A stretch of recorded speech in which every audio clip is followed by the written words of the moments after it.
좋은 아침입니다. 오늘은 7월 29일 수요일입니다. 즐겁고 감사한 하루 되시기 바랍니다. 현실을 부정할 수는 없습니다.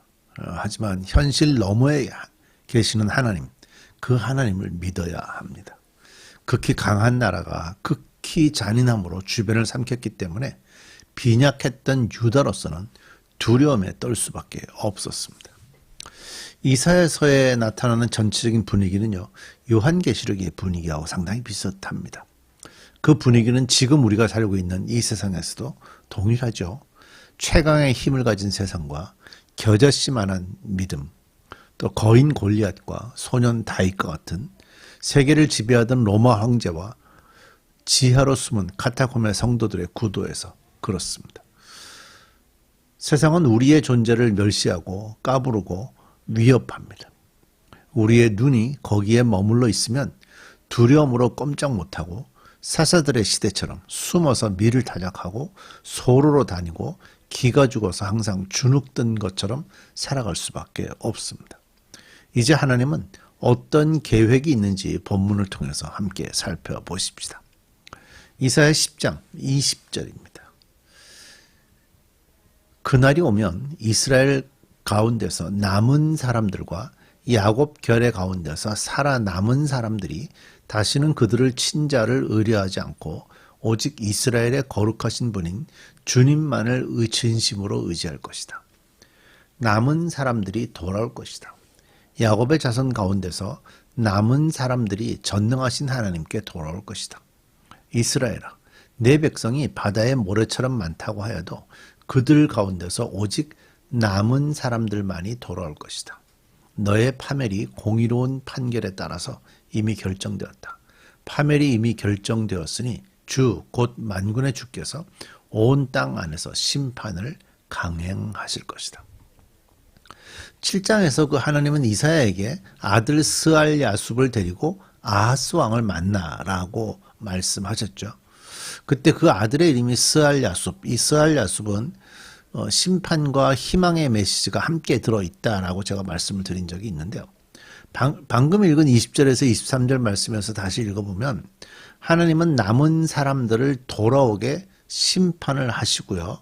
그 남은 자들은 실제 돌아온다는 희망이 있게 되는 겁니다. 그래서 이렇게 표현할 수 있습니다. 하나님의 의로우신 심판 중에도 살아남은 자들은 오직 남은 자뿐이다. 살아남은 자는 오직 실제적으로 남은 자뿐이다. 하지만 이제 이 남은 자들은 더 이상 불완전한 정치적 동맹을 의지하지 않고 그 유다가 아시리아와 동맹하려고 했었죠. 철저히 하나님을 의뢰하는 대로 돌이킬 것이다. 하나님께로 되돌아가야 되는 거죠. 그래서 돌아온다는 표현은요, 이스라엘 땅으로 귀환한다라는 실제적인 의미는 맞습니다. 근데 그 정도의 의미가 아니라 주님께로 돌아오게 된다는 영적인 전환을 포함한다고 봐야 합니다. 이것이 바로 구약 성경이 말하는 회개의 의미가 되죠. 자, 24절입니다. 그러므로 주 만군의 하나님께서 이렇게 말씀하신다. 시온에 사는 나의 백성아, 아시리아가 몽둥이를 들어 너를 때리고 이집트가 그랬듯이 철퇴를 들어 너에게 내리친다 하여도 두려워하지 말아라.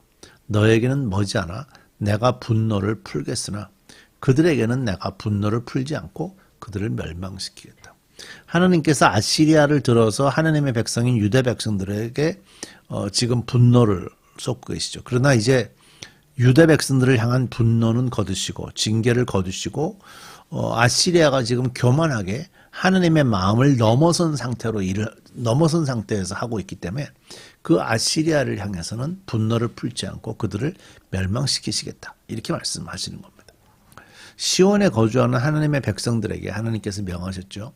아시리아가 몽둥이를 들어 너를 때리고 이집트가 그랬듯이 철퇴를 들어 너에게 내리친다 하여도 두려워하지 말아라.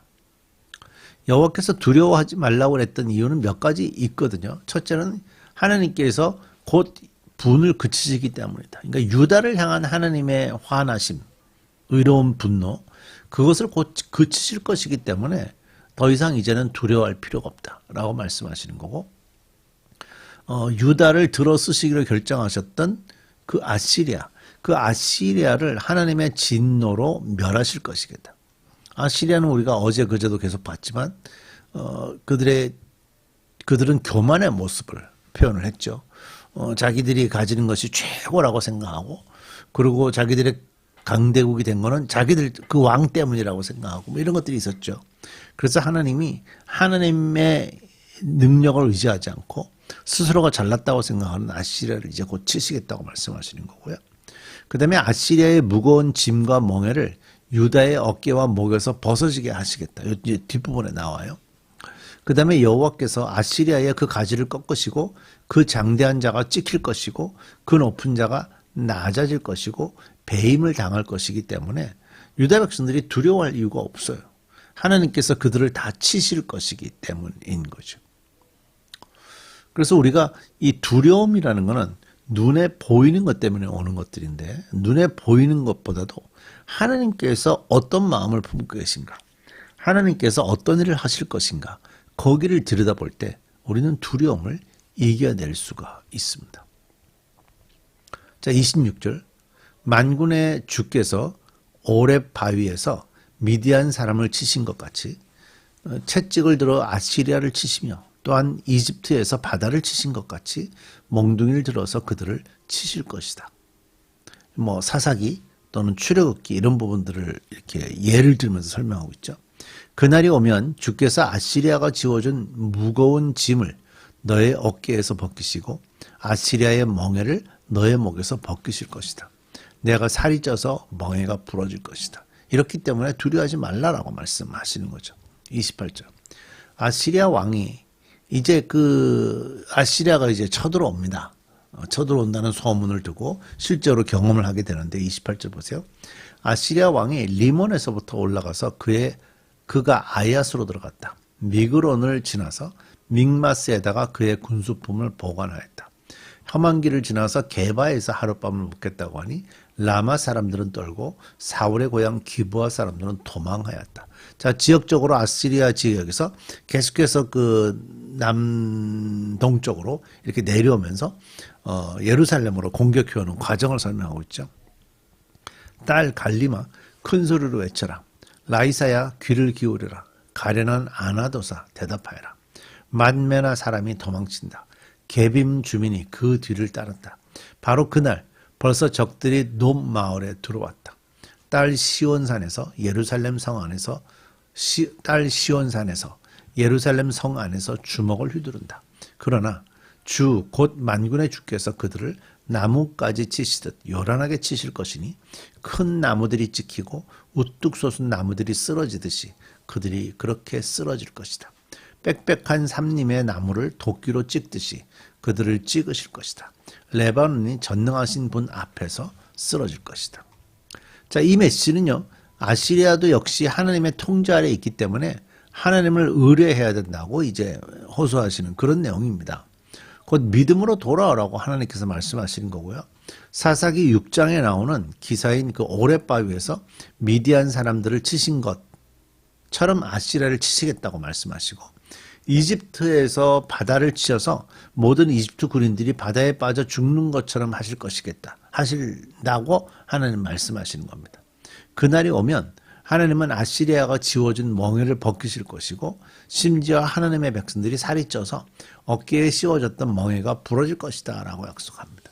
그러니까 사실 하나님께서 유다 백성들을 향해서 이제 두려워하지 마라. 내가 너희들을 향한 진노는 멈출 것이고 아시리아를 멸하시겠다라고 말씀하시는 그런 내용들을 이렇게 구체적으로 말씀하시는 거죠.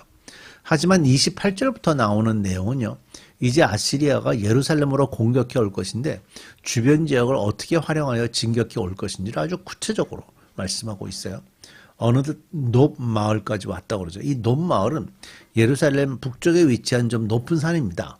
그래서 예루살렘을 시온산이라 해서 뭐 높진 않아요. 산 약간 언덕 같은 곳인데요. 거기를 시온산에서 실제적으로 언덕처럼 이렇게 높이 되어 있는 곳인데 그 예루살렘을 한눈에 바라볼 수 있는 좀 더 훨씬 더 높은 곳입니다. 그러니까 거기까지 왔으니까 예루살렘의 움직임들을 다 볼 수 있겠죠. 그곳까지 공격해 올 것이고 예루살렘 안에서도 아시리아가 주먹을 휘두른다고 하나님이 말씀하세요. 하지만 하나님은요, 더 빠른 속도로 그들을 막아서 멸하실 것입니다.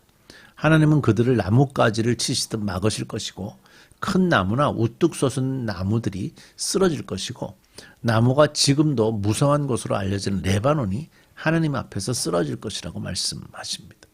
하나님은 모르는 가운데 갑자기 일을 당하실 분이 아니신 것이죠. 하지만 과연 그런 두려운 상황에서 그들은 유다 백성들은 하나님을 의뢰할 것인가? 여러분은 어떻습니까? 우리는 어떤가요? 세상의 현실 속에서 과연 하나님을 의뢰하고 있는가? 돌아볼 부분이죠. 우리 함께 기도합니다. 하나님이 약속하십니다. 이제는 유다 백성들을 향한 진노를 멈추시고 유다를 치시기 위해서 들으셨던 막대기 아시리아를 멸하시겠다고 약속하십니다. 그런데 눈에 보이는 것은 현재 아시리아의 모습입니다. 이런 상황 속에서 그들이 과연 하나님께로 돌아가야 합니다. 우리도 사실 세상에 살면서 세상의 어떤 강력한 힘을 우리 눈앞에 보고 있습니다. 그래서 그럴 때마다 하나님을 바라본다고 하지만 종종 세상의 힘에 억눌려서 두려워하고 불안해하는 경우들을 종종 봅니다. 하나님, 우리가 이런 상황 속에서 우리의 믿음이 하나님을 보게 하시고 잠잠히 하나님께 집중하는 저희들 되게 해 주옵소서. 예수님의 이름으로 기도드립니다. 아멘.